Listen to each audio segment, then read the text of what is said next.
Jennifer Garner leads up the Apple TV Plus adaptation of the popular book The Last Thing He Told Me in miniseries form. Let's talk about it.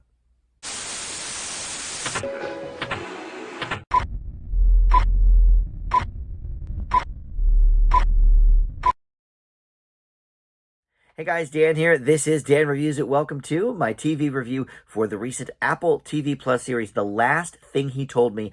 This is based on a novel of the same name, and Jennifer Garner is leading the charge here. We'll get into all the specifics of this show momentarily. First, though, let me welcome you into Dan Reviews It. Thank you for finding this video. We've got a ton of great movie and TV reviews for you to check out. I try to post something new just about every day. At least 5 or 6 videos a week go up. So please consider subscribing down below and even hit that notification bell so you get the alerts for all of my new videos. Or just like this video, comment below. That stuff does help the channel out as well.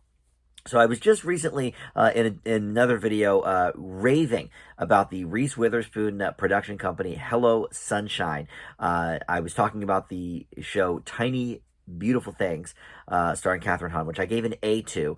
And, you know, Reese and her company continue to pump out these engrossing tales of women, and specifically, you know, more middle-aged women. And we've seen this time and again, you know, with The Morning Show on Apple TV Plus, starring Reese herself and Jennifer Aniston. But she's done a lot with not only Apple TV Plus, but other platforms as well. Daisy Jones and the Six is part of that world. That was on Amazon Prime, I do believe. But in this one, we've got Jennifer Garner as Hannah Hall, who is searching for her recently disappeared husband, and in doing so, she bonds with her stepdaughter, who is played by Angourie Rice, who has been in several movies. Most notably for me is this great movie with Ryan Gosling called The Nice Guy. She played the daughter in that as well. But you have here Aisha Tyler as well, you know, as Hannah's best friend, who happens to be a journalist. Plot convenience. But a couple of guys you might know here as well, including David Morse and Jamie, I think it's Jamie Lannister, Nikolaj Coster-Waldau. I never watched Game of Thrones, but I believe he played Jamie Lannister in that. And he plays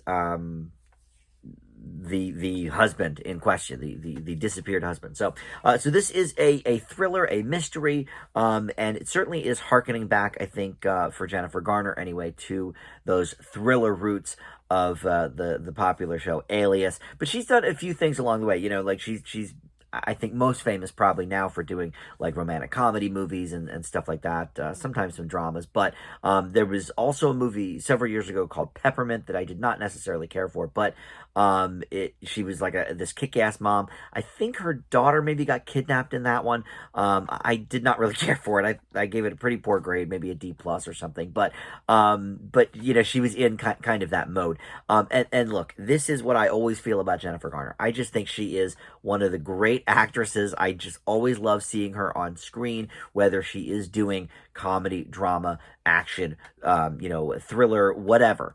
I think she's even done a couple of horror movies, right? You know, she's always engaging to watch, and she is by far the best part of this show. So when I was extolling the virtues recently of the Reese production company, Hello Sunshine, you know, one of the things I mentioned was that she really, you know, chooses these projects with well drawn out female characters that are, you know, very complicated and very realistic. And boy, we just don't quite get much of that here. Jennifer Garner portrays Hannah Hall just fine. And the mystery itself is okay. It's compelling enough, I suppose. But we never really dive much into the character. You know, above and beyond, like, okay, well, I'm not very close with my stepdaughter, and, you know, I love my husband and what has happened to him. But you know, we don't find out a lot about her as a person, as opposed to someone who is just on this mission. And as a result, I really think this could have been a film instead of a, what is it, 7 episodes, I think, are part of this. is it 7 or 8 something? And I just it did not seem to need that much. 7 episodes total. And look, Reese's production company has turned many books with strong female characters into full-fledged movies. Gone Girl and Reese's Own Wild among them. So there's no reason that this couldn't have been turned into a movie, but for whatever reason, I guess, look, because Apple TV Plus has such a good relationship with her, and they need content for their their platform. So hey, let's do this as a mini series and really just have each episode end in some crazy cliffhanger and whatever, right off that template of a lot of other shows. This is one of the downfalls of streaming, is that, it's that constant pressure to put out content, that okay, let's get eyeballs, let's get a couple of big names in here, get some eyeballs to watch it, and then a week later, nobody's talking about it.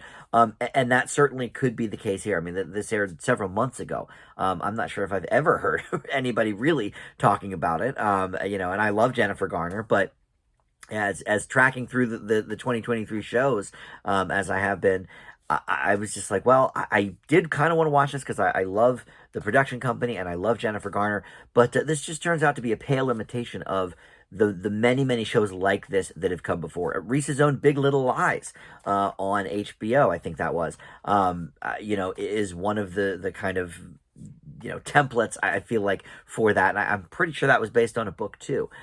So yeah, look, overall, Jennifer Garner is keeping this afloat, if it is afloat at all.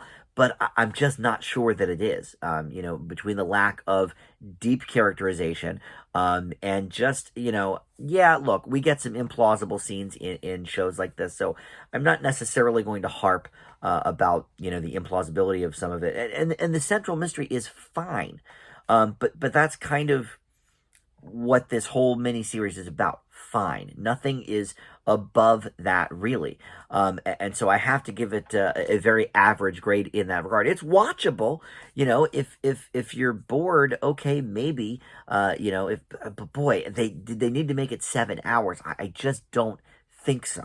There are so many other choices that are like this and done better, more interestingly, etc. So for that, I just have to leave it with a very average grade. So I leave The Last Thing He Told Me with a C. Certainly a disappointing production from Hello Sunshine, and disappointing on Apple TV too. They usually are cut above. All right, thanks so much for watching. Dan Reviews It. We'll see you next time.